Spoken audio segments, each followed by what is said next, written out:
Well, hello everybody. This is Elena, and I have a great guest today. We are with Dan Viansky. Say hi, Dan. Hi. I met Dan on my life journey, and I thought that Dan's story is fascinating, and I would like for you guys to hear our little chat over lunch, and of course, we're gonna have some coffee. So again, mask police there. Here we are. Cheers to anybody, and then we have some lunch. I have a list of questions, and hopefully, Dan will be kind and answer those for us, so we can all enjoy ourselves today. When I met Dan, he shared with me that he lived in Europe. He is from Buchanan area and from southwestern Michigan. So we will probably begin with Dan's story. Once upon a time. See, where was it once upon a time for Dan? When was your once upon a time, Dan? I guess we should start with where I graduated. Go Gales, Ghislaine, Michigan. Yay! 700 people. Yay! It was quite a thriving metropolis a long time ago, long before I graduated in 1973. Whoa! I'm not gonna say how old I was, but somewhere. And actually, I couldn't wait to get out of school and start my life. I was just very, very, very impatient to get a career, get a wife. Wasn't real excited about children, but they come with a wife. Whoa! Yeah, well, that's a revelation for everybody there. Yeah. I worked in New Buffalo for Hildebrands through high school in the first year of marriage. And then my first wife had relatives in Wyoming, and I wasn't satisfied in Southwest Michigan with the wages or the humdrum work, and I didn't have the money to go into farming, so I made a phone call. I wound up in Casper, Wyoming. Wow. I always wanted to go to Wyoming. I just watched the movie the other day with Robin Wright. I think it's called Land. It's like the new movie. And it was gorgeous. And this guy hands her the keys from the house, a little cabin, and he says, "Do you see this mountain and that mountain? You own all of this." Is this how it is in Wyoming? I've never been there, guys. Coming from Michigan with trees and trees and trees and trees, all that's out there is rocks and sagebrush. Unless you get up in the mountains where there's mountain streams and beaver dams and wow. I guess it'd be poplar trees. I was never much of an arborist, but I loved it. I absolutely loved it because I loved the job. It was different every day. The money was absolutely fantastic sounds for like a high school graduate that didn't go to college. Yeah. And both my babies were born out there, one in Casper, one in Rawlins. And then the crew that I was working with, I was with a really good crew. When I say crew, there's 5 men on a crew on a land rig out there at the time. And we were on a deep hole rig, 21,000 feet at the time. And I think overall there was 23 men working on the rig overall. And I believe, if I remember right, 11 of them went to Britain. So, and I was only 21 or 22 at the time. Maybe 23. What is it like on the rig? I mean, I've never been, obviously. I've been to the submarine, but not on a rig. Can you describe what kind of lifestyle is on? Loud, because you have the big rig I was on had 4 398 cats operating it. It was diesel electric. The first rig I worked on had 2 big Waukeshaws, and they were right off the floor, so it was very noisy. Wow. And then you have massive pumps that are capable of pumping as much as 3,500 pounds of pressure per square inch. And you're isolated because the rig's always in the middle of nowhere. I mean, you're not alone because there's 5 or 6 other guys plus other, I don't know how to describe it. It would be kind of like people who service people. Yeah, Thank you. yeah. Perfect. Surface people. That's exactly what they were. You know, you have to drill a hole, then you run what you call casing so that you can seal the hole off. Then you have to produce the hole. So it was a constant full-time education. And the great thing about it, kind of like farming, it's always a new day. Wow. It doesn't matter how many times you do the same job. There's always some kind Something of twist. new. Yeah. Or something that breaks. Unexpectancies. Yes. Yeah. Or different people that you have to deal with. So you have to deal with personalities. It was an extremely male environment. So competitive, rough, or kind of like clashes of the titans. Camaraderie. Camaraderie. Wow. Camaraderie. Well, you can tell I've not, not privy to all the insides over there. Yeah, and the only thing that you can compare it to is anybody that's been in the service. I never had to carry a gun, so I don't know what it's like to carry a gun, but I do understand the fact that whoever you're working with, you have to have their back. No matter how much you hate them, how much you dislike them, how big a fight you got in, when somebody gets into trouble, it's all hands on deck. Wow. So, and then once you get out of that, it's really, really, really hard to adapt to being alone. Because that's basically what you are. You're dependent on yourself.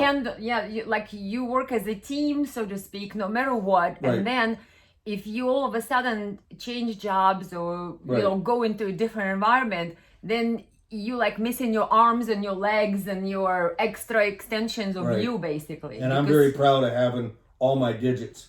And the thing about it is so the people lost body parts there? Oh yeah. Oh my God. Oh yeah. Really? Oh yeah. Really? I had one guy get killed right next to me. Wow. I've had a couple pretty seriously hit, and I can honestly say I've saved 3 men's lives directly. That was one of my questions, and I kind of hesitated to ask a little bit because, what if somebody may not, have anything to answer? But one of my questions to ask then was actually, have you, as you think, may have saved a life in your lifetime? Because I think a lot of people come across the situation at some point in their life that maybe they said something, did something, assisted somebody that maybe sometimes even they don't realize that, but somebody out there thinks of them as their savior in some way. So you've actually saved 3 men's lives. Yes. Wow. You see, I kind of got that sense about that. There's something to them that I don't know. That's why I wanted to dig today. Well, and I mean, just to make it simple, I'll go over to what happened. Well, what happened? The derrick is 90 foot above the floor. And I was an operator that believed in trying to teach everybody to do all jobs. I don't want stars. Compartmentalizing, so it's nobody knows how the other guys functions. And then that way, if you don't have any stars, the job it might slow down, but you're not lost. Mm-hmm. You have guys that are better workers than others, and you can tell them to do something. You don't have to explain it very much. But if you teach all of them a little bit about something, then that way if they move on, they have the experience so they can move on to a higher step in the job. Yeah. Well, this one kid was up training, and he was actually a Kiwi, a New Zealander, and great big guy, and he was up there clowning around, and the derrick hand was up there, and I screamed at him to put a belt on because he didn't have a belt on up there. Safety. Mm-hmm. And he got sucked into the rail and ripped the gas from his wrist all the way across all the main arteries. Oh my Lord. And my Lord, the only thing that kept him from falling out of the derrick was the fact he had that belt on. Oh my Lord. And he stopped himself from bleeding because he grabbed a hold of it right away. And we got him into the medic, and all the arteries were cut. So when they unpacked it, blood shot to the ceiling. And it's gruesome in a sense. It is. But he's a great guy. He was a young guy, and he was proud of his battle scar. I mean, he went home and he come back to work the following hitch, and he showed everybody his battle scar. He was very proud of his battle scar.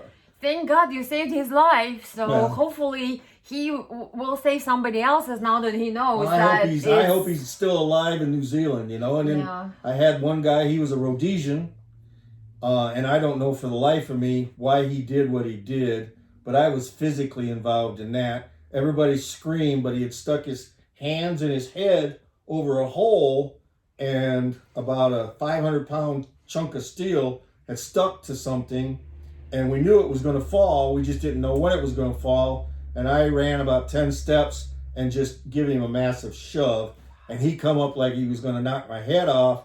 About that time, that steel hit where his head was. Oh my goodness. That would have been pretty gross.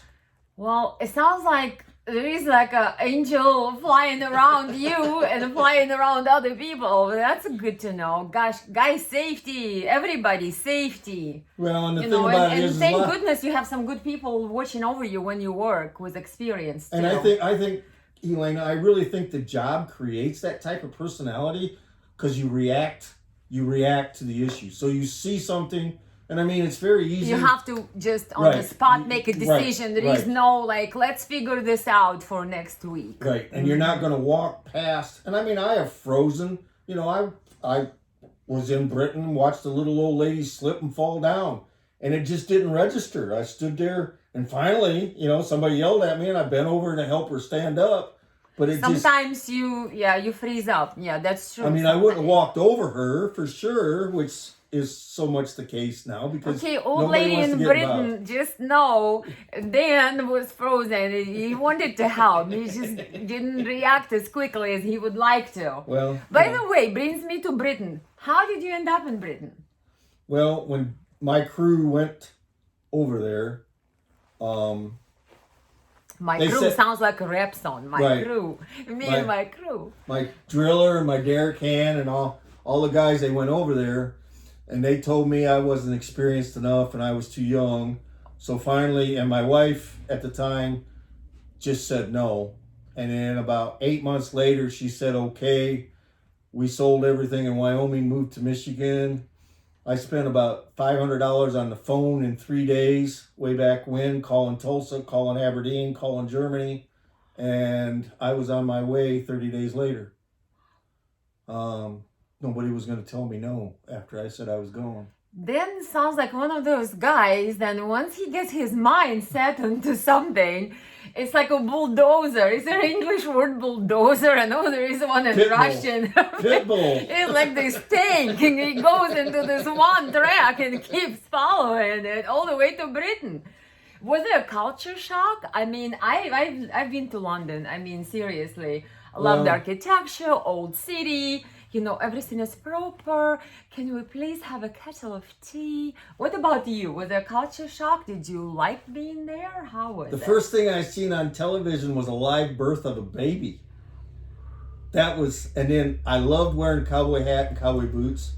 And I am 6 foot tall, or was. I'm starting to shrink now because I'm getting older. Opa, we're going to measure in tape here in the bushes. Big old Stetson on, walking around the streets of London before I got on the train to go to Middlebury. And I almost stepped out in front of a car because they drive on the wrong side of the, they drive on the opposite side of the street. Yeah, in the street, and they think that, the right one. Yeah, actually, it's easier to drive on that side, reflexively and everything. Well, tell me something interesting for the viewers.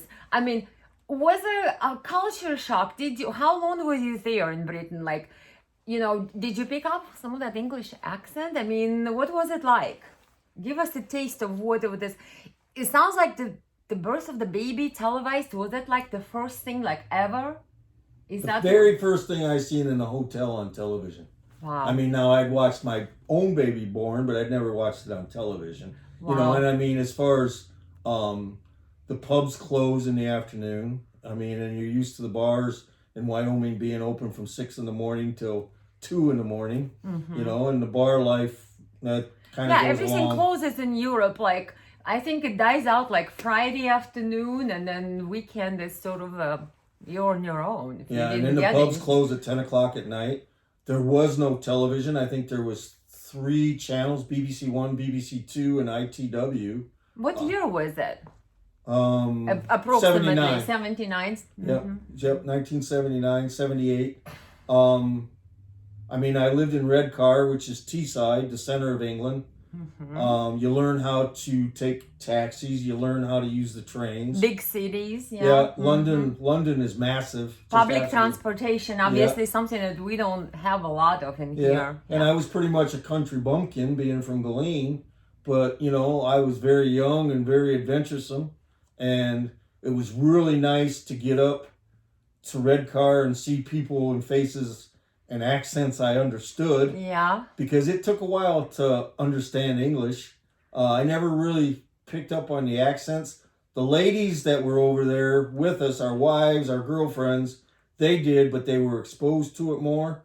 And with me being an operator, I stuck very tight to English because I couldn't deal with 20 different accents. And they had to understand what I was saying, so you have to be precise. I picked up on a lot of the slang, cigarettes are called fags, chips are called potato chips, lorry's a truck driver, a flat's an apartment, and there's so many things there you learn, Yeah, I remember like when I came from England, and of course that's how, we learned, when we learned English, it was a British version of English. So I always called, here we call in America teapot, or coffee pot. And I would always say, oh, the kettle is, what is it? Boiling. The kettle is boiling. I was like, what kettle is boiling? Well, because it's Kettle, kettle, Exactly. But here is the pot. So you kind of have to, like you said, use the right terminology, especially if you're in the professional field and the technical field. They may misunderstand what you're trying to. You got to learn how to, especially with going over there. The rigs weren't even out there.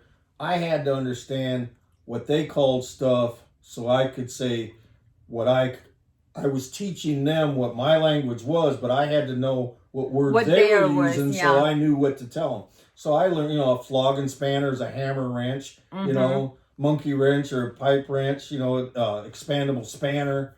There's just a lot of different things that you pick up on really fast. So how long were you there for? Like how many years? 1986 in August is when I got laid off.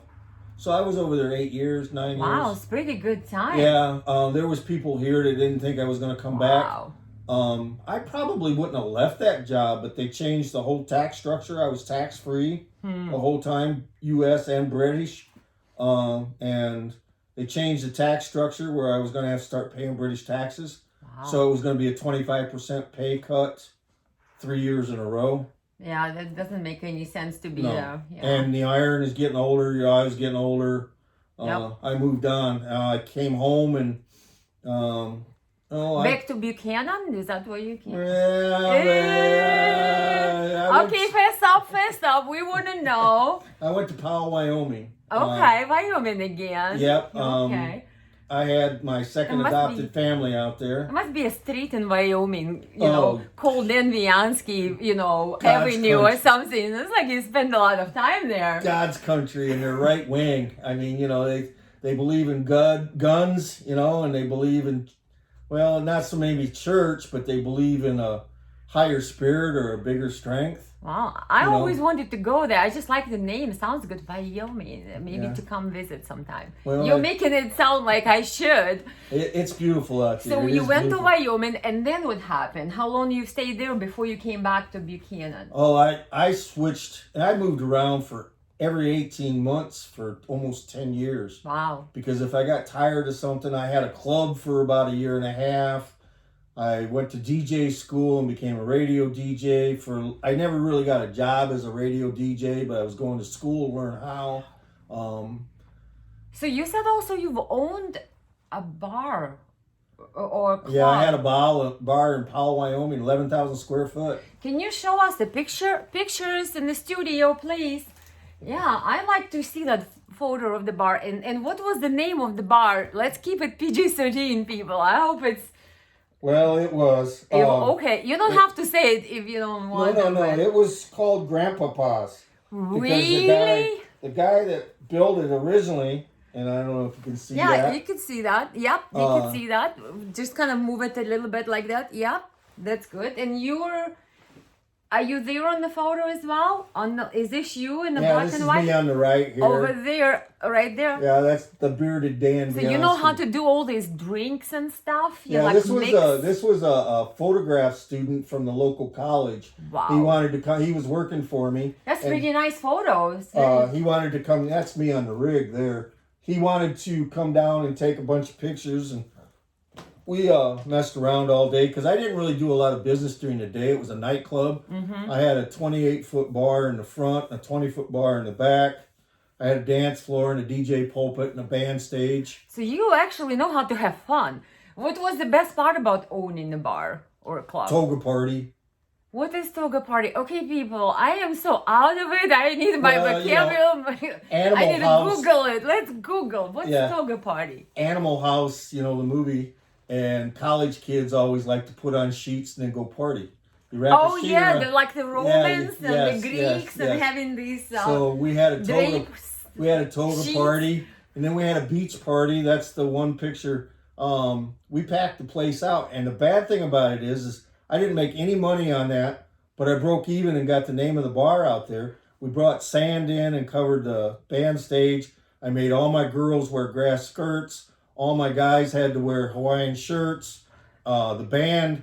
So you're kind of like a producer. You enjoyed that producing a show and staging things. Oh, very much. I was so busy. I never got to the back of the bar. We were so packed tight. I turned the temperature up because we'd gotten 18 inches of snow the night before. But in Wyoming, snow disappears pretty fast. Really? And actually it helped with the party because people packed in there, and I turned the thermometer up to 75 degrees. Wow. So you know how hot it was in there full of people. Yeah, sure. So if you had clothes on when you come in, you didn't keep them on very long. To the bikini sense. Well, at least it gave people, when it's snow outside and then there is no I'm place sure to go, they feel like they are in Hawaii somewhere. I'm sure people in Powell, Wyoming remember me from the parties that I had. Wow. Because I expected people to have a good time within reason and had to behave. Because when I bought that place, I scoped it out for about 6 months, and there wasn't a night that it wasn't open that there wasn't 5 or 6 people puking in the corners and 7 or 8 fights. And you kind of like that kind of stuff? Like you probably have to come and say, hey guys, let's, figure this out. No, I was intolerant of it. I refused to allow it. Ooh, so strict. It took a while. It took a while, but not real long because the word got out. I didn't hire a bouncer. I hired a doorman, and he watched my back. Okay, guys. So sounds like Dan can, have was it oil rig? Mm-hmm. Is that right?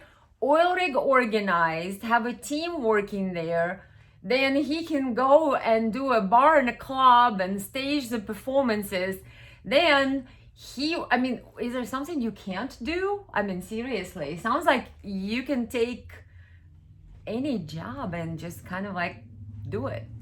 Well, I pretty much have. I worked in direct care for a year too. Wow. I worked with the developmentally disabled in Wyoming for a year. Really? That was the hardest job I ever had. I was gonna say, what was the hardest of all the different life journeys? That was definitely because they were full-grown adults. They were institutionalized. It was an old institution. Derelict children or troublemaking children would get put up there. We had some patients up there that were in their 70s and they'd been up there since they were 15. There was nothing wrong with them other than the fact that they had been troublemakers several times. So they got chased up there as orphans, basically. And then a lot of them only had vocabulary of 4 or 5 words. So you have a heart and you're able to not being like startled by someone's obviously struggling, in life, but you actually can reach out and say, you know what, I can help you, or like I can help you function better. Because a lot of people, some people may just felt so heartbroken for some of the folks over there that they probably cry all day and wouldn't be able to do anything, but you're able to like compose yourself and not only move past the difficult part, but also kind of function and help people to function. Not everybody can do that. Well, I do want to make a point about that because they do take you on a walkthrough. and So they see if you can handle it's it. overwhelming. And it took me, after that walkthrough, and it was financial. I mean, it was a job that I knew it was a job there, and there was very few jobs, and they needed people all the time because the turnover, is, if you can just barely imagine, was absolutely massive.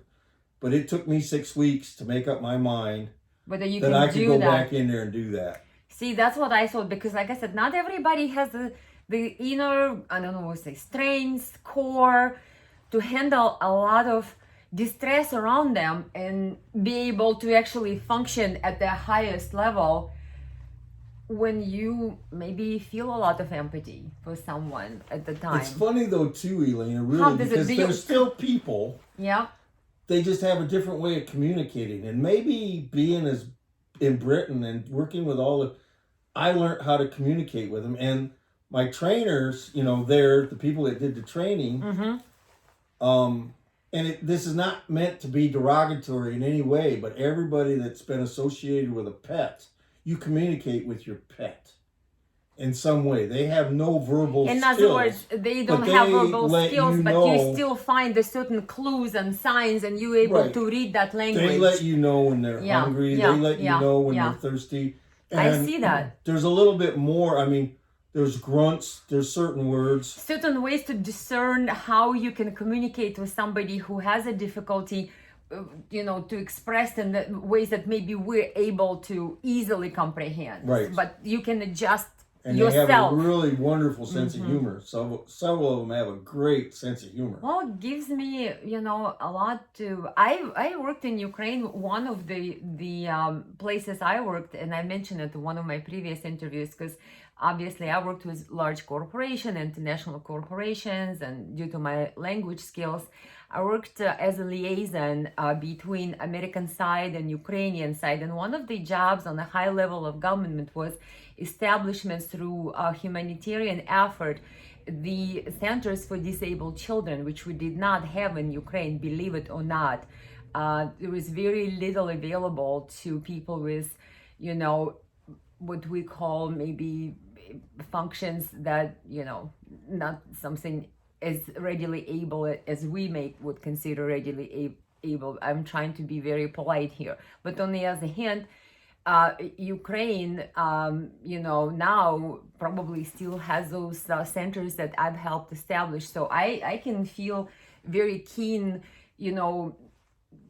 camaraderie in the sense that, I've known what it's like to see someone suffering and see how you need to compose yourself and do your part to help to create a better world around them. Oh yeah, and the thing about it is you figure out how bad our systems really are too, because the people that have a family support system where they come and check on them regular, and I mean it's easy. They're better off. It's easy to distance yourself. It's just like you get older, you get put in a old folks home, and everybody else is getting on with their life, and the ones that I got a CNA license too, so certified nurse's aide. Wow. I've jack of all trades, master of none. So there isn't really nothing I haven't really tried. I was gonna say, what would that describe? Would that describe that you like to try different things because you have so much energy that you can't stop? You just have to explore and take over and conquer every skill there is, or it's just because you're open-minded and where life takes you, you embrace it. You get bored.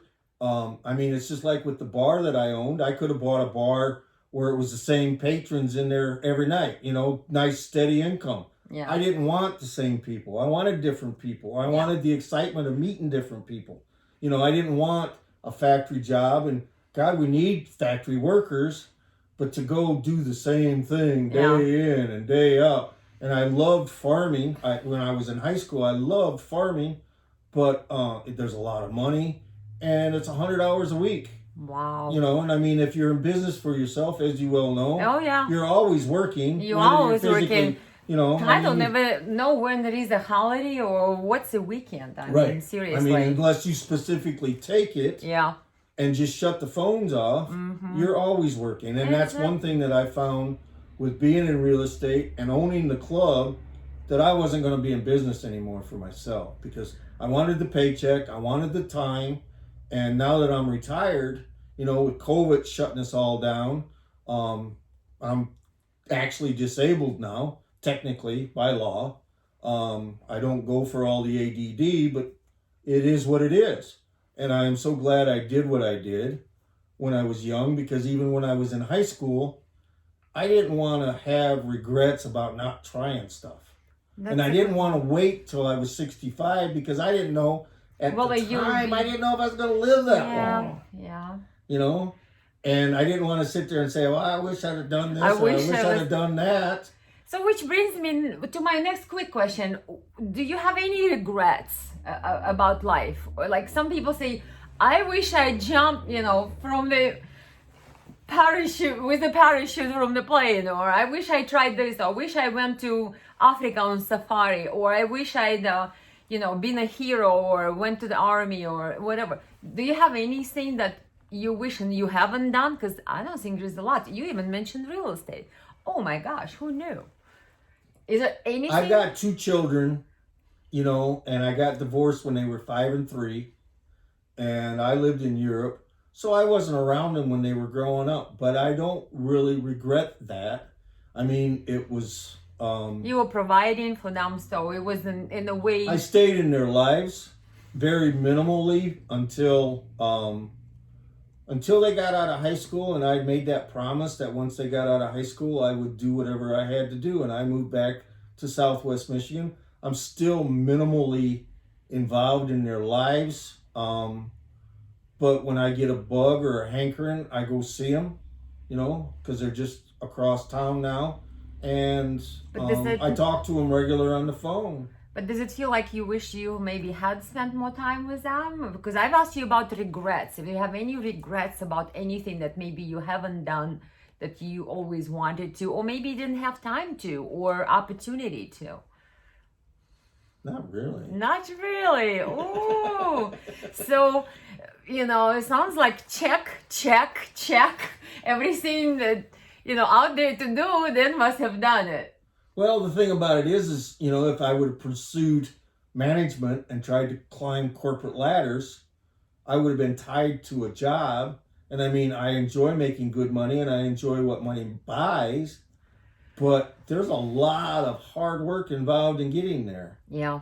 And I mean, I'm not poor by any definition, but I have I've always wanted to know how to communicate better. Mm-hmm. I've been told lots and lots of times I don't communicate well. Well, I have found out I communicate very well. People just don't like what I say. Okay, let's cut. Let's listen to this some more. This is where the good stuff begins. Well, a bucket list thing that I did was become a commissioner for the city of Buchanan. And I knew I was kind of a diamond in the rough, not to be too arrogant. I knew I needed a lot of polishing, and I thought getting into politics might shine up some of the stuff and maybe take some of the, curmudgeon edge off. Well, it made me... Actually, I didn't even know what a curmudgeon was until I became a politician. So I have... So you're a politician too? Oh my gosh, this is like another check mark. Whoa. Well, I met Elena too. Yay. That's a big check mark. I know, that's the big wonderful. check.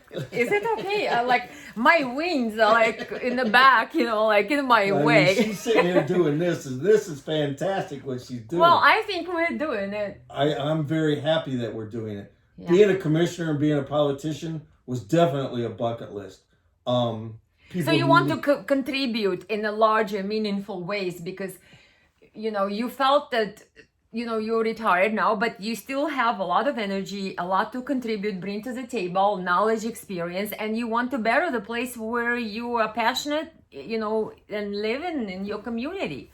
Well, what was the driver behind you trying to, become a commissioner or run for office? It was just a bucket list. Everybody, with living in Europe, Americans aren't very political. They don't like talking about it. They don't like talking about religion. In Europe, they always talk about politics. Right, and I've always talked, and living in Europe, even though it was Margaret Thatcher, and I got told, well, you're an American, you don't know nothing, I learned a lot about politics. And I got to see my country from the outside. Interesting. Like what other people's perspective of what Right. they say about America outside America. Oversexed, overpaid, and over here. They've been saying since the Second World War. But the thing about it is it's the best place in the world to live, no matter what. No matter what the circumstances are now, no matter what they were. But the taxpayers are going to have to start paying attention to what's going on. Otherwise, it may not be anymore. So that's what compelled Right. you to step in and say, hey, we need to, get into that room where the voting happens, what Right. I always say, and see, what are the things and how can we make things better, run smoother, and make sure that, whatever our efforts are that we contribute are not wasted. Is that Energize people into participating. Mm-hmm. People love to go watch their kids play ball, but they hate going to the voting booth. And the thing about it is both are important, but going to the voting booth is way more important than watching Johnny hit a ball. I'm sorry. Well, And they don't like hearing that. nobody I know. likes to hear what Dan has to say. It sounds like that. It doesn't bother me to say it either, and that's what gets me into trouble. But the thing about it is if we don't participate in our politics, we're going to get them stolen from us. We're going to get them taken from us. I agree, Dan. I think that it's one of those things that if you don't do politics, politics is gonna do you. So Exactly. in other words, you have to contribute and you have to get involved and you have to be doing your citizens' duty by being informed and by staying active in, because our system is a system of self-governing. Right. Whether we like it or not, it is what it is. So unless we are going to be involved in self-governing, who is going to govern us? So yeah, I like your point as far as putting the things in a perspective and saying, yes, that is important and that's important, but our duties as a citizens, as a self-governing nation, is to get involved and contribute into the self-governing process. Well, and not only that, Elena, I mean, the thing about it is having traveled around the world is ran by strong people, weak people. And we're perceived as being weak and getting weaker. And I'm not going to plug Donald Trump, but I was actually proud of a president for the first time in my life, stepping away and actually doing things and irritating the living crap out of everybody because our system is broken. He always called it a swamp. Well, a swamp is a very important entity in nature. It protects land from the sea. It protects because it's living. Know. A swamp is living. Good to know. A cesspool isn't. And well, you know a lot of things. I know why you want to get on Parks and Recreation Commission or some kind of committee, because you obviously know a lot about swamps and the draining and the ecosystem. So. Well, I mean, I'm very passionate about it, and I got a gag order put on me while I was city commissioner. I've been escorted out of City Hall twice. Oh my gosh. I've been muted Zoom meetings now. All that sounds rough, people. We We talk about politics, right? So there's going to be like, glam up and have a good time, and sounds like a pretty rough. If you want to be a rubber stamp, it's great. Oh, I see. So that's if you want a paycheck and not do nothing for it, that's so you great. got a pretty rough commission in there for your it took me about 6 months to get my feet on the ground because you just don't want to charge in because you don't know. You got to find out what the ins and the outs are. But once I got my feet on the ground and started understanding, and I was working full time when I first. But look, I mean, everybody has their share of being either misunderstood or being cold, ruffle of the feathers. I mean, look at every president we had, somebody called them, going against the grain. So it just comes with the territory. It's like you have to have the gumption and the strength of understanding that, well, if it was easy, everybody would be doing it, right? Well, yeah, and not only that, people stop talking to one another because they don't want to talk to people that they don't agree with. Yeah. And as a bouncer and as a bartender, and one that kept his pretty face pretty, I got a couple scars, but it was never from bouncing or tending bar. You talked your way out of the guys. The guys that were giving trouble in the bars, You just talk to them and you talk to them right out the front door.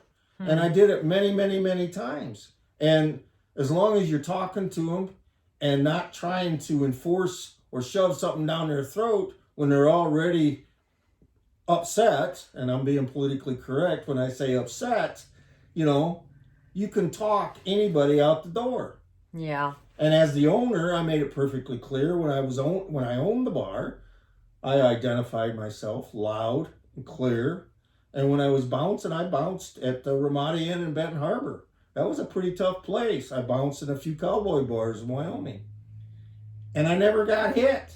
I never got swung on because I never put myself in a position where I wanted to fight the guy. I wasn't there to fight the guy. Mm-hmm. I was there to stop him from fighting and keep him from tearing the place up and ask him to leave. Oh my gosh, sounds like a pretty strict boss. Oh my gosh, I got a handful. Is everybody still with us? I mean, we're gonna have some fun at some point in this interview, right? It's not gonna be all that heavy, guys. I mean, stay with us. I mean, I need a coffee and maybe a little something stronger to process all that information. Well, which brings me to my next question. You have how many kids, how many grandkids? Everybody is around in the area?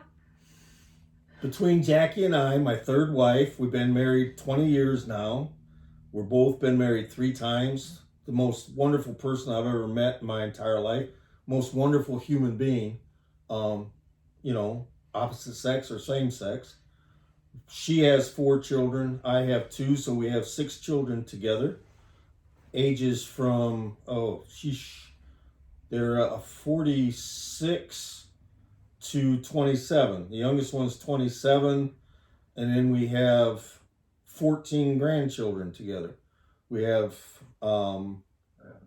we have 9 here in Michigan, and we have 5 in Knoxville, Tennessee. I was holding my breath. 14 grandchildren? Wow.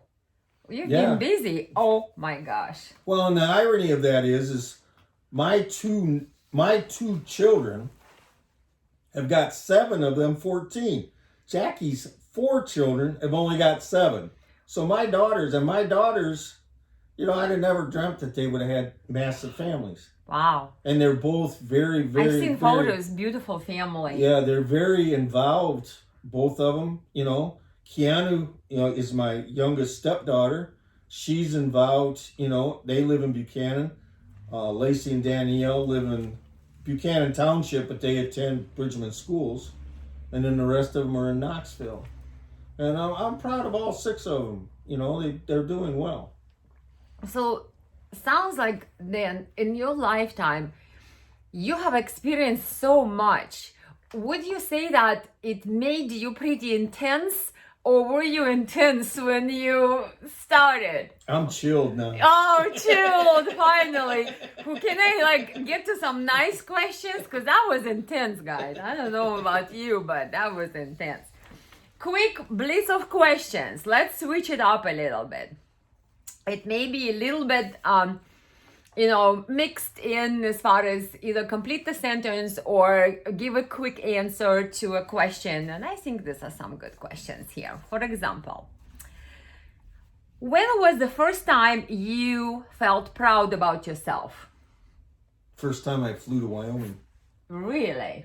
How come? First time I'd ever been on an airplane. That sounds good. Full-time adventure on my own. That's good. Good answer.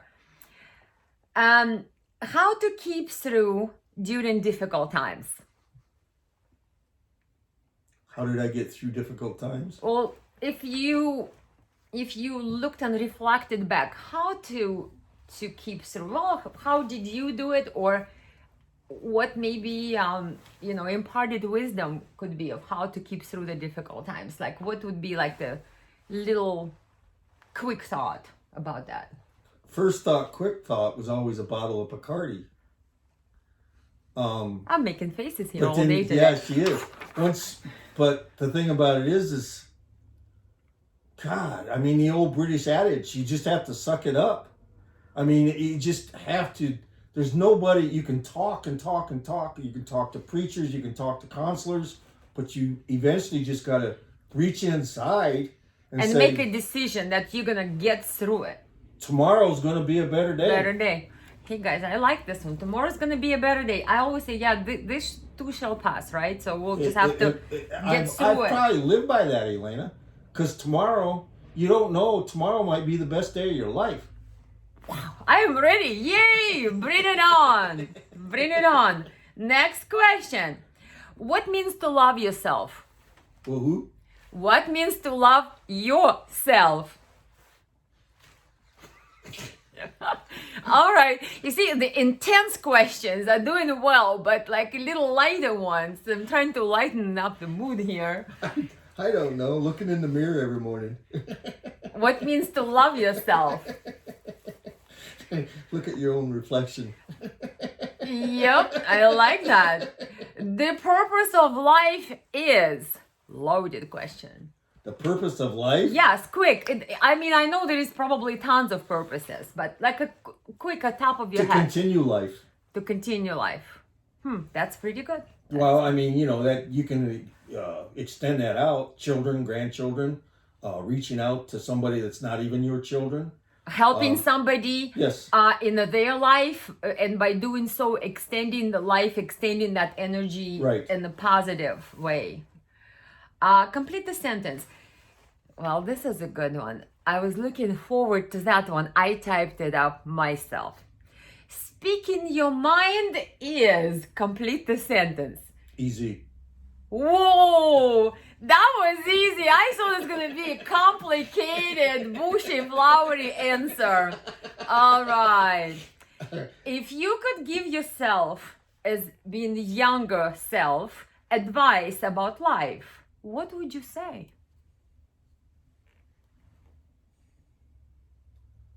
Less booze. Really? That's a good one.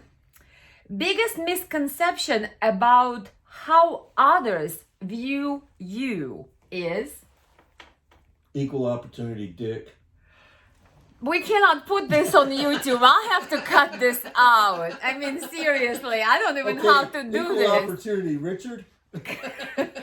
All right, guys. I don't know. We'll have to censor this somehow, but I'm not that skilled technically. I'll have to figure to make a cut there, but I don't know. Have you ever experienced something unexplained, mysterious, or a miracle? Not that I can recollect. I did a few times, so that's why I keep asking, because I'm wondering, am I like the only one? Next one, complete the sentence. Courage is Being there and responding to a whatever. I mean, courage comes in all kinds of ways.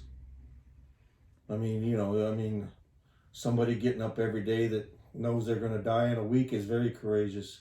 Somebody walking into a fire to save a baby is extremely courageous. But, I mean, a mother taking care of her babies every day is very courageous. You know, courage is not used enough. I am who I am because I made myself. going through the experiences, forging your character. Asking questions nonstop. You know? Asking questions is a good one. You know, somebody said, maybe one of the pastors on TV, sometimes, you know, you come across some of the wisdom in the unexpected ways through flipping channels. And this one stuck with me. This gentleman said something like, you only learned what other person wanted you to know until you asked the question. Right. See what I mean? In other words, asking questions is actually where it's at. And You're the right. best education is mistakes. So if you don't try something, you're not going to make mistakes. You're not gonna know. Yeah, well, they say the only person who never is making any mistakes is the one who does nothing. Right. Yeah, that's a good one too. When in doubt, complete the sentence. ... When in doubt, Jump. jump. What if you can't jump? That's the first In thing. other words, take a leap of faith. Yeah. When in Just- doubt, you still just take a leap of jump. faith. Yeah. Well, that's another one. The biggest lesson in life is. The biggest lesson. Oh, wow. I don't know, waking up every day. You bring it out of me. I keep making faces through this whole interview. I don't know what it is. I mean, it was just a regular coffee, people. I don't know. Maybe I'm trying to liven the mood up because then it's pretty intense. I'm telling you. He is right on the money, but he is an intense guy. Boom, boom. I'm like, yay, just kind of like dodging the bullets here, all this interview. But it's fun. It's a good fun. So what is the biggest lesson in life again? I really think just living it. Living it. Just Yeah. going through it and experiencing it. Getting out of bed every day and just saying, what am I going to do before I lay down again tonight? That's good. We limit ourselves when? We limit ourselves When? Yes, like when do we limit ourselves? We limit ourselves when, and complete the sentence. I want to say something, but political correctness has really taken over. So, I mean, we limit ourselves on a nonstop basis. You know, I mean, it's just, I am being so intense on you too, aren't I? We limit ourselves. I like it. I'm okay with that. You know, I can be intense We too. limit ourselves a lot. I mean, there's so many things that we could do that we don't do, and we wouldn't be breaking any laws, but we're scared of the perception that people might think we're a little nuts or crazy. So the communication, limiting communication is limits us Right. in a lot of ways. That makes sense. Okay, this is a question from our viewers. I ask everybody. Is there a cure for a broken heart? Is there a cure for a broken heart? Time. Time. Time is the only thing that will break it or fix it. And the mental attitude of moving on. In other words, looking forward to new and just Getting on with getting life. on with Elena, life. Getting on with Cannot life. get stuck in the same Yep. cycle of just feel. And sometimes it's very hard to It's break very that. hard to And do. it's a lot to expect of people in your future too. I mean, because if your past keeps haunting you, the people in your life at the time may not be able to tolerate it anymore. And you're just still healing, you know? In other words, somebody said that, you know, it was interesting, either a movie or someplace I've heard that a person referencing another person saying, I didn't do these things to you. Don't punish me for that. Right. In the new relationship, sometimes I guess people bring the wounds and Right. the new person feels like they've been, you know, punished for the, you know, a Yeah, heartbreak that maybe they never caused to this person. So kind of like not to bring that pain into the new Right. cycle. And the thing about it is with being married 3 times, I don't think it's necessarily the person. I think it's the failure in yourself. You think you failed because you couldn't keep a relationship together. There's too many variables in relationships. You know, that brings me to my next question. Once upon a time, since we have a good once upon a time, a gentleman stopped by and actually said, you know, I know you're running for office. I just wanted to stop by, say hello. I don't know, you know, the story about his life, but he just wanted to give me his poetry book. I thought it was the sweetest ever. It's like, you know, he obviously, you know, has these books published, and he is a poet, local poet. And he gave me quite a few. So talking about marriage, I found this beautiful poem that he made. It's called The Great Love Story. Let me read it to you, and then I ask you a question. Because I thought that it's beautiful to share. I love poetry. I mean, I like all kinds of creative arts. The Great Love Story. Neither the one on the big screen, nor the one between the novel's pages, for sure, not the one making today's headlines. Ours, the one that still makes our hearts ache, the one that began in September 55 and endures, surviving life's strains, stretch marks, and strokes. It began with a long-distance Valentine, grew 6 times in the maternity wards, strongly continued through life's ins and outs, often struggled with the day at the time stuff, leveled during the times that count most. Still here today despite our memory's disability. It's our great love story, dear, still being shared, still being written. That's a beautiful point. This is local poet, Mr. Gary McCormick. Like I said, he gave me his books. He said, I'll be honored if you have my books. And I love poetry. I write poetry, and I do a lot of other things you guys don't know about. It was like I can write music, I play piano, but besides the point, this is a beautiful story in the poem that describes the great life story. What about your love story? Sounds like after 3 times you found your great love story. And I'm glad. I'm really glad my road led to her.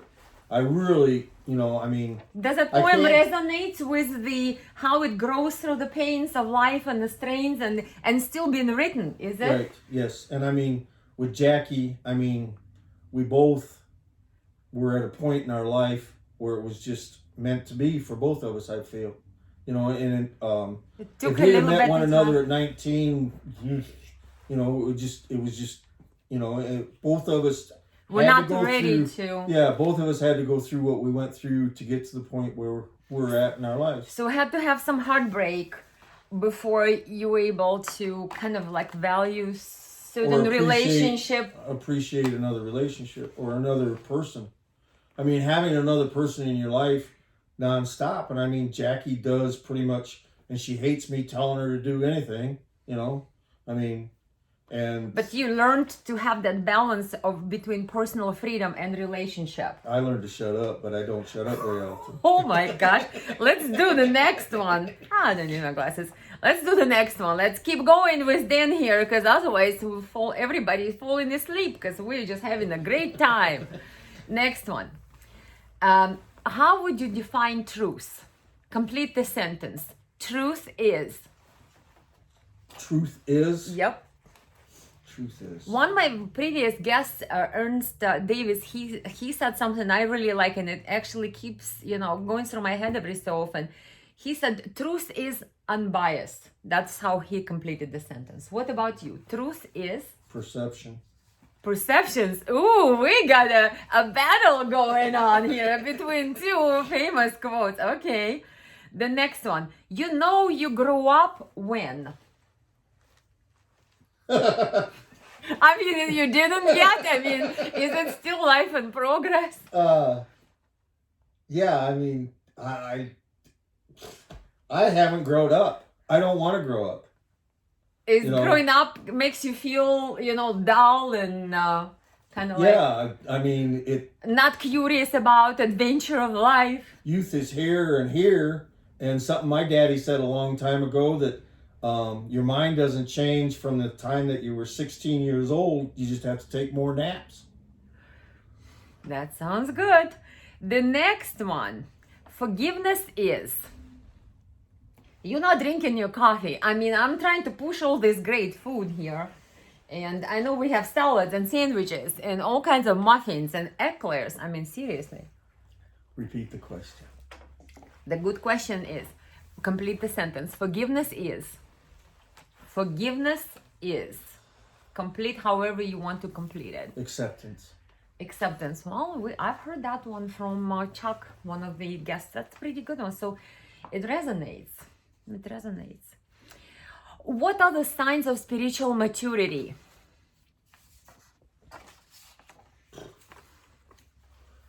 Knowing that, I think I have felt it too. Knowing that we're just a speck on a dust mite's butt. I don't know how else to put it. I mean, we are so minute in the scheme of things, and we think way more of what we are than what we really are. Have you met a person who profoundly impacted your life? My wife. I hope the wife is going to be watching this. She has gotten a lot of thumbs up on this interview. Jackie, right? Yay! Yeah, she's a pretty important person. That's beautiful. Is there someone from history you admire and why? Ulysses S. Grant. Because he wasn't the person that he was written to be, and he probably was more forgiving than any other politician. The only thing is he got overruled and overran. So would you say he was a controversial figure then? Oh, most definitely. He got out of the army. Mr. Lincoln specifically asked for him to come back. He was the most winning general. I'm getting a history lesson here. I have Yeah, to Google all my Yeah, Civil War events. yeah. I like people like that. General Patton probably did a lot, and he was very. I've read a lot about it, Elena. People want people like Grant and Patton. So you but believe then when in they're strong done leaders. when they're done doing what they need to do, they discard them. So you find those figures that maybe step in on a difficult time, do the work that nobody else wants to do, Or capable of doing. and then at some point that they looked with disfavor afterwards and Right. maybe being criticized, but you find it that it attracts you and resonates with you as Yes. far as their strength goes. They So you sounds like you like to go against the grain. Oh, Oh yes, my most gosh. Okay. Like I said, everybody has a different perspective, and that's why I ask all these questions, because unless I ask, I would not know just what we said. I didn't know. So it's great learning here. Next one. A question no one asked you yet, but you always wanted to answer. Is there a question like that? That you always want to say something or share something, but nobody's asking you that question? No. No? That's good to know. Well, what would make the world a better place? Okay, I'm getting a little intense here, trying to get prepared for a new bombshell revelation here in this Dan interview. Less politicians, less government intrusion. Okay, that sounds good. More freedom sounds like. More freedom. That was an easy answer. Oh, all right. Well, what is the most important character trait you value in people you meet? Honesty. Honesty. To themselves, so that, because I have a very good radar for picking up, can I say BS? Okay, let's not say anything that we may get, our beep signal being constant after that. But yeah, that sounds like you got the point. You got the point across. Okay. When you are frustrated, how do you find balance again? Time. I mean, I got a very short fuse, very quick. And just time to think it through, whatever it is. So in other words, cool off, give it a chance, breathe. I always say breathe, right? And then see it maybe, changes the perspective in a few minutes. And as soon as you know this about yourself, you can control it and manage that. That sounds good. Well, do you have any hidden hobbies that we don't know about? Actually, no. With having traveled around, that's one of the problems with retiring. Politics, I always felt, when I became a commissioner, I looked at it as a hobby. Being in politics, being a commissioner. Oh my gosh, really? And yeah, I mean, it's something I was doing because I wanted to, and I didn't get paid very much for it. Well, what else is a description of hobby? Well, I was gonna just say, let's define the hobby. Hobby, in my view, is something that you enjoy doing, for like the spare time, or It's a labor of love. Okay, that sounds, because you're right, maybe everybody has a little different definition of the word hobby. Somebody may think hobby is something you just have fun, well, but politics are fun. Politics sounds like it's more complicated than just fun. That's fun though. All right, you see, everybody's got their own fun in life. I'm glad to know that. The next one. What are your biggest contributions to the world to date? Name 3. We already got one. You've saved lives. Your biggest contributions to the world, do you think? Name 3. So we got 1. Legalizing marijuana in the city of Buchanan. Oh my gosh, this guy is all about politics. Sounds like he's been breathing, living, I don't know. It doesn't sound like a hobby to me. It sounds like a full-time job. Siring two wonderful children would be definitely. That's beautiful. Yeah. So we got some I'm of very those proud of the contributions. fact that I have two wonderful daughters You that have are a carrying beautiful on family. carrying on my bloodstream. Now Yep. I've contributed, you know, I have 4 stepchildren and I have 2 stepchildren. They're not stepchildren, but kind of adopted family in Aberdeen, Scotland. And I have an extended family in Wyoming. And I feel I contributed to all of that one way or another. Go to the lighter side, from the other side to the other side. Do you have fun? You know, do you enjoy, you know, the lighter side of things? And I like, love what do you do for laughing. fun? I mean, I've been sitting here laughing, maybe laughing at my own jokes. But yeah, Oh, I'm making faces here all the time, laughing at my own jokes too. But like, what's the lighter side of Dan? Give us the lighter side. What do you do for fun? What inspires you? What just kind of like makes you sing? Do you sing in the shower? I mean, no, PG-13, but like anything that you do that I just really kind of like enjoy going lighter out. side. I really enjoy going out to eat. I really enjoy. I don't do it very much, but I do enjoy. Not necessarily antiquing, but my wife always says I'm looking for that pot of gold. You know, that You $2 like that $2 thing that you bought at a rummage sale that's worth $100,000. You know, and it's like looking for the pot of gold at the end of the rainbow. You're never going to find it, but it doesn't stop you from looking for it. So you like that adventure. You see, I'm digging here, I'm digging, and I have no shovel, but hey, we're digging here. So you like that adventure, that unknown, that discovery process.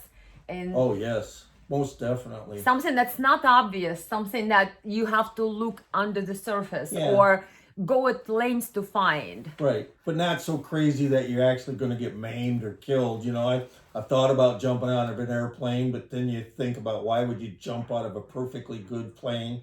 I mean, and that's but you know, given Everybody has a different, different way to stimulate their intellectual. You know, I mean, then it gets down to, you know, do you really want to spend the money to jump out of an airplane for 60 seconds of thrill? You know, and then driving fast. If you do, we don't judge. Hey, have at it, have fun, be safe though. I mean, I really enjoyed fast cars. I had a really fast car in high school, and I had an extremely fast car when I was living in Britain about the last year and a half, driving at 125 or 130 miles an hour. So you like racing? Exhilarating. Yeah. Next, real quick, I have a long list, and we've been at it already for a while, so let's keep going real quick. Well, my wish for people at large is, like, if you could just, I don't want to say higher level of education. Education. I believe A higher education level. is I was going to say important. intelligence, Elena, but no, a higher level of education. Yeah. And I mean, we need to take that back. I mean, we can't depend on the government, you know, I mean, and it goes back to that all the time. I'm sorry. But mom and dad, you know, they need to take that back. Some basic education of how to take care of yourself and how to survive. Well, yeah, survival skills, you're right. You know. Yeah. Well, now with social media, I mean, education, everybody's getting from the social media because nobody talks to each other anymore. You know, as much as I like computers, but I wish we didn't have phones, you know. It's just like, you know, everything is taken over by social media. People don't talk. People don't share experiences. They don't even meet in person as much anymore. So we're trying to change some of it so everybody could still remember how we look. Next one. If you would write a book about your life, what would the title be? And what genre chapters of the book would be? I'd want to keep it PG, maybe, but I'd really like, if I was to write a book, I would. Would that be a genre of what? Is it going to be a comedy, drama, you know, melodrama? What genre? Probably melodrama, because I'm pretty dramatic, I suppose. Title? Chapters? Title. Dan's Life. That's boring. Chasing drilling rigs. I don't know. I've really never thought that through too much. And as far as chapters, it would start with, I would probably write about my life starting at 16 and coming of age, going through mom and dad's divorce and moving on, you know? So that was the hard part of your life to Oh, yeah, live through? because, yeah, people just don't understand. You know, when I was old enough, 16 years old, dad was a great guy, mom was a great person. They just, it was the thing to do, and they did it. And sticking it out is very hard, and getting divorced, they think, is very easy, and it's very difficult. And you never put the pieces back together. You never split the pie in half. And the kids are stuck in the middle. But how did it make you feel that you went through divorce of your parents, but didn't you say you had Two divorces. two divorces? Did it... It was more devastating, I believe, getting divorced myself, because I'd already gone through mom and dad's. And you knew how much pain that would cause. And I swore I was never going to do that. Oh. And I mean, I've had friends. I had breakfast with a friend. He says, I wish I'd have done what you did. He says, at 18, you wanted to get married and get a career, and you were out and you chased it. And he says, I didn't reach that point till I was 45 years old. I said, well, maybe I grew up too fast, And I'm not blaming my parents for growing up too fast. I wanted to get out. I wanted to do it. In other words, everybody's life journey sometimes is not just peaches and roses. Sometimes it are struggles, difficult experiences, setbacks.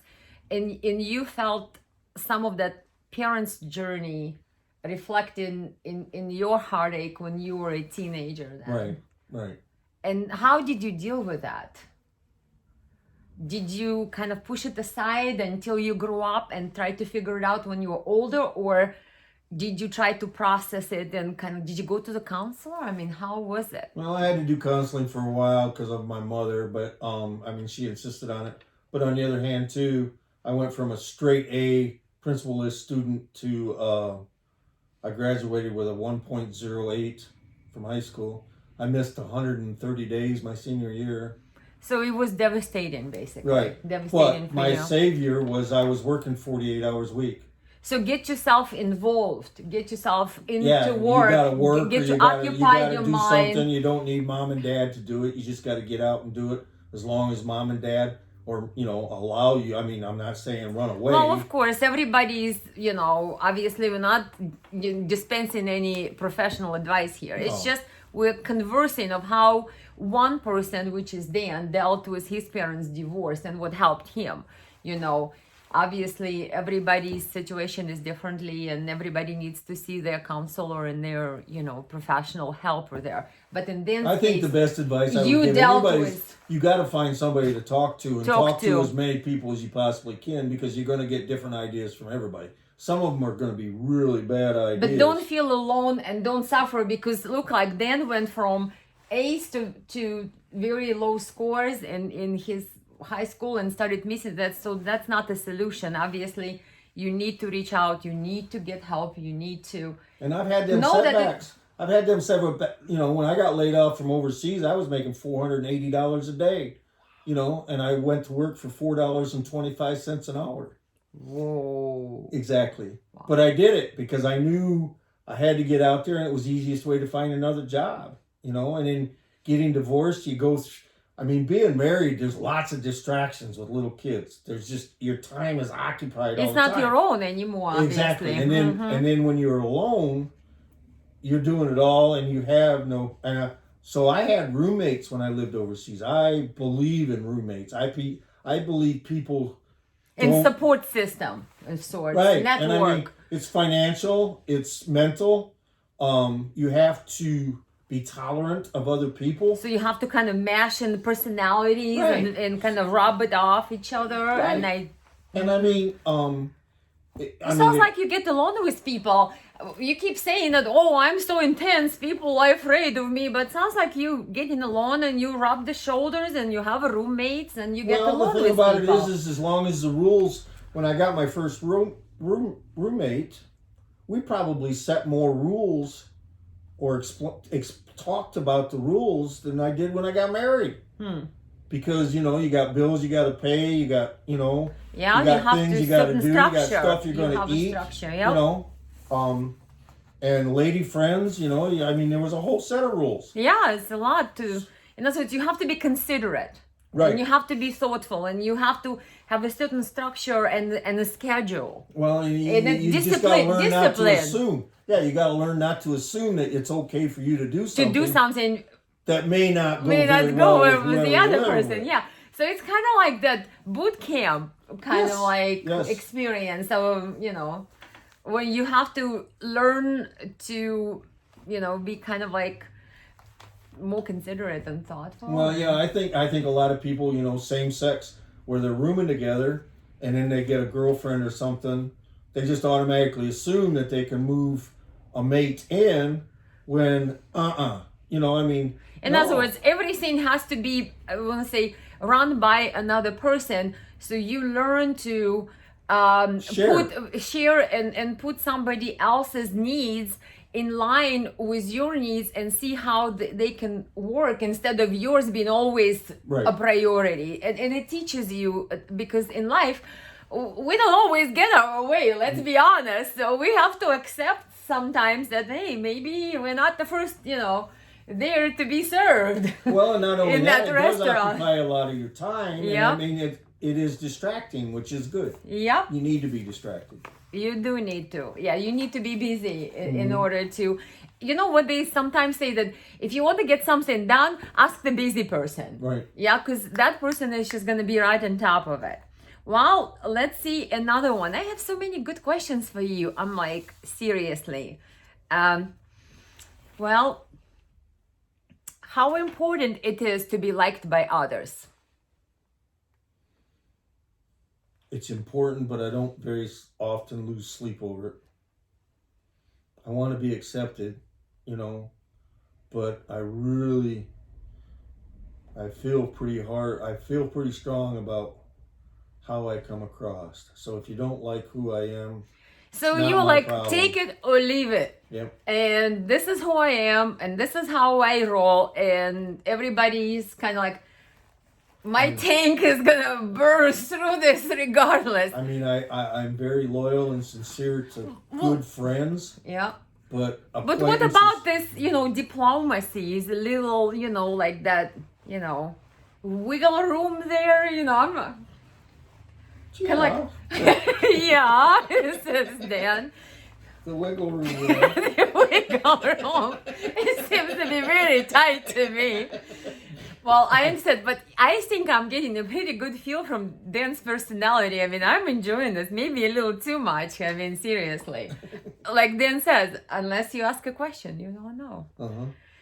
Next one, really quickly. Do you have favorite quotes or sayings, or maybe something you came up with, or wisdom keys or nuggets or mottos in life? There was a poem my grandma sent me, and it was titled Anybody, Everybody, Somebody, and Nobody.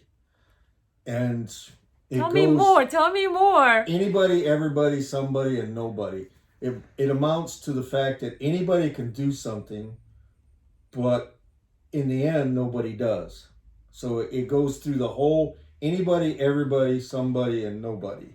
I see. So if you think about you have to fill in sort of the blanks, and it is in published between. on Google, so you can look it up on Google. That's so good it is to know. Anybody, everybody, and Grandma sent it to me on a Reader's Digest, and I carried it in my wallet forever. This little paper clip. So you kind of had that as a reminder.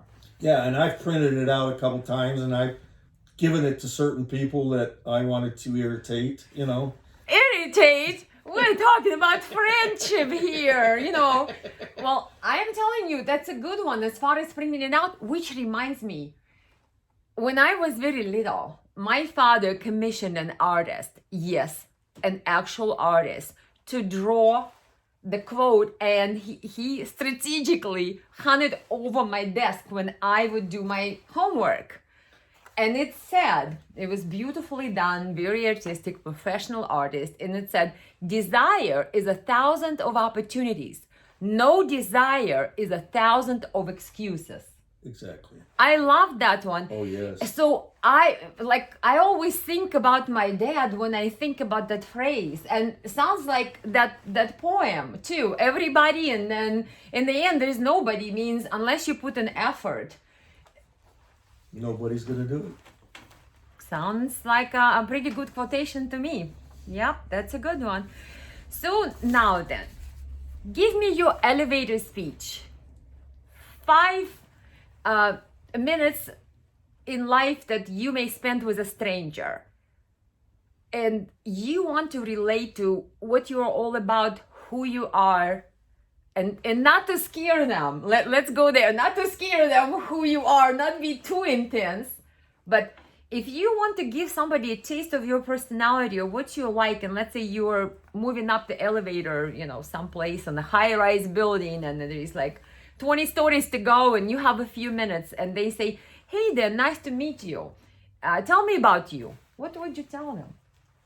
So they could get to know you in a very short time, a split second in time that maybe you think is important to know about you, let's say to a stranger.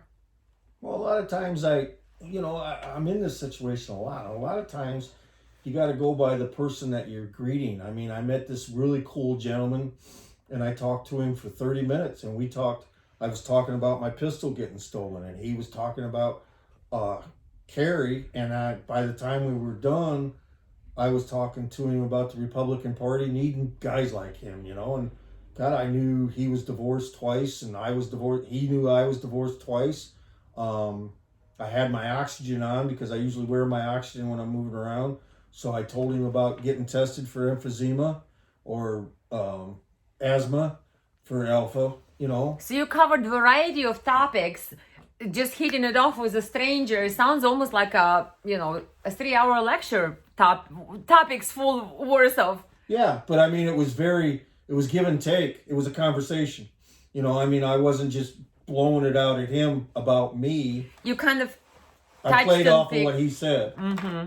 I'm pretty good. I tried acting once, believe it or not. Whoa! But it was just small. But the thing about, I was UNICEF Master of Ceremonies in 8th grade. Really? For the school. Yeah, it was kind of cool because I have this voice that really goes out. It sounds like a pretty good voice to me. Yeah, well, it really goes out there. But they wanted me to be in a play in Buchanan, and I froze. I could not. The idea of having to memorize lines on key. Mm-hmm. I can ad lib all day long. I can talk and talk. Yes, you are more creative with your expression versus memorizing lines on time. Mm-hmm. It just made me scary, And I'm not scared of. And I have talked to some fairly, I wouldn't say powerful, but I always said big money people. Big money people. Being in the oil patch, I knew the guys that were in charge. Bill Windsor was in charge of all of the North Sea, all of Singapore, all of Australia, and I could drink a beer with him all day long. The vice president of Laughlin Brothers, we could sit down and drink a beer all day long. So do you think they could size you up within a few minutes just by the way you act? Or my question was how can you relate the essence of Dan in kind of like an extracted in a few minutes and maybe a few things you say, or some people laugh, when they meet a stranger and that kind of breaks the ice. Some people say a compliment. Let's say you're in an elevator, going up and here's the person and you want to strike a conversation and give them kind of impression of yourself. What would you do? Would you ask them a question? Would you laugh? Would you compliment? Would you say, how's the weather? What would you do? I could go to make an impression. I mean, if they've got a really cool hairdo, if they smell really good, I am really quick. And I mean, in this environment anymore, you can smell it. He said, I'm wearing this thing all of the time. I went to buy, what is it called? The cantaloupe the other day, and all this, and you're supposed to smell the cantaloupe in the store to pick the right one. Guess what? I just had to, no wonder I can't smell it. So I was like, okay.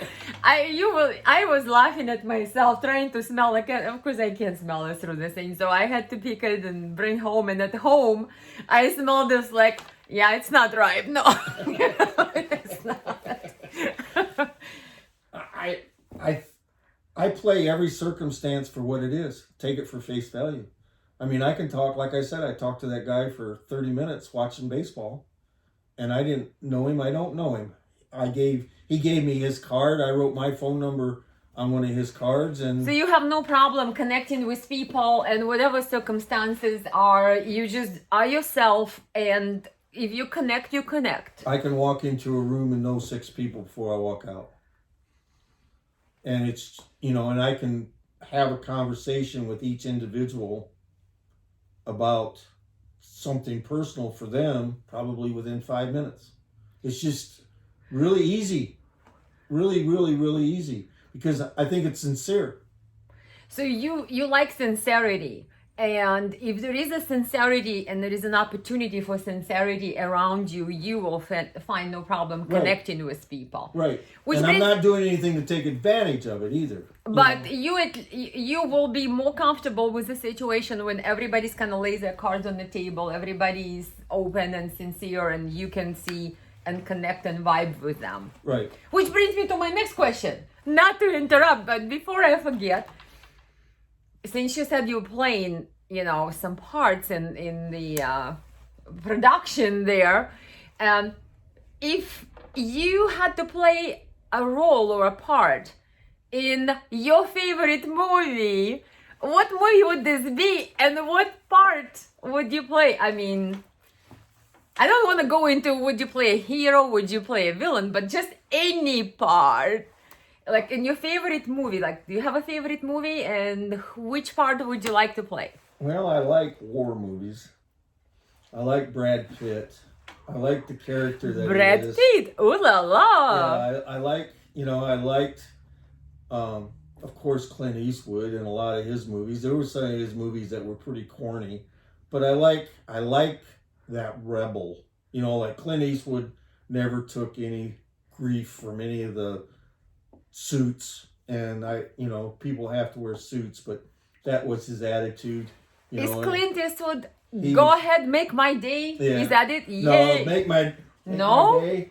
Was that Make My Day? Yes, it was. Yes, it was. It? With Okay. his 44. Yes. Saved. And his, Clint Eastwood has made some really outlandishly fantastic movies, and Brad Pitt has been in some fantastically. So I'd want to be, I don't know if I would call it leadership mode, because Brad Pitt is usually a sergeant, so he's not leadership, but he's in charge of a squad or a crew. Clint Eastwood is usually a loner, and very, very anti-society in a sense. I mean, in the sense that they're not going to conform to the bogus rules made up by people that aren't going to do anything anyhow. So you feel akin to people who want to break the barriers, or free the people, or liberté, égalité. Yeah, make a substantial difference. It's just, and as far you sound like a revolutionary to me. I mean, any connection to like Vladimir Ulyanov Lenin out there, the revolutionary perpetua. Well, yeah. Thomas Jefferson or George Washington. Yay, that's a good one. Yeah. I mean, it's... so you have that spirit about, freeing the human spirit, or freeing the human condition, I guess, from its own tenets. And I feel secure enough in my leadership skills that I'm not scared of making decisions, right, wrong, or indifferent. I mean, a lot of times making a decision is the hardest part of actually following it through. That's true, because you have to take responsibility if it doesn't come and together. You always get slammed over if it doesn't work. You don't go like this and say, I didn't do it, he did it. Yeah, you take responsibility no matter who failed in the process, but it falls back on the leader. But I don't need any trophies for doing something that was good. I don't need the recognition I don't need it. So what is the most important quality of a leader then? What do you think? Is it courage? Is it ability to delegate? Is it wisdom? I mean, what would you put in the top? Having been a leader and am a leader, it's being able to take any circumstance, deal with the people that you're dealt, and get anything and everything out of them to get what needs to be done. It's not a matter I want you, I want you, I want you. And I mean, this comes from the oil field. When I showed up, my crew was there. I did work for a year, different crews every year. So when I showed up, I didn't know any of the guys that were working for me, but my reputation preceded me. So that was good in a sense. They knew I was hardcore, but they also knew I was extremely loyal to my crew, and I didn't take any crap from my supervisors when it come to my crew. In fact, I got fired a couple of times for supervisors stepping way out of line when it come to my boys. So I was very loyal to my crew. And I mean, they attempted to fire me 2 or 3 times. Oh, sounds like Dan's been through a lot. Is there a lighter side of Dan? I am looking for that lighter side, for that laughter, for the joke. Tell us a joke. Let's finish up with something that we can all kind of like smile about. I mean, keep it PG-13, but anything. Well, I got told a joke by a 4th grader the other day. Well, let's hear it, because I want to finish this with a smile. Why does ducks have feathers on their butt? Oh my Lord heavens! This interview will have to do a lot of cutting. To cover their quack. Okay, guys, did you hear that? Imparted wisdom.